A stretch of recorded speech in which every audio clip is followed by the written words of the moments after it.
चिंतन.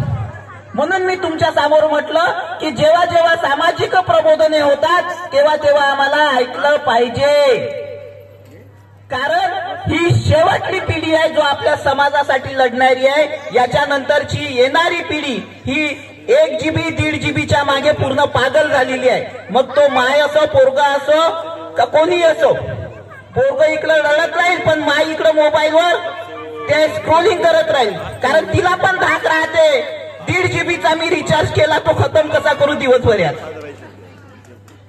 या 1.5 GB रिचार्जच्या मागे माझा समाज कुठेतरी या सामाजिक व्यवस्थेच्या बाहेर फेकल्या जात आहे. यासाठी आम्हाला चिंतन करणं गरजेचं आहे. यासाठी आम्हाला कुठेतरी एकत्र येणे गरजेचं आहे.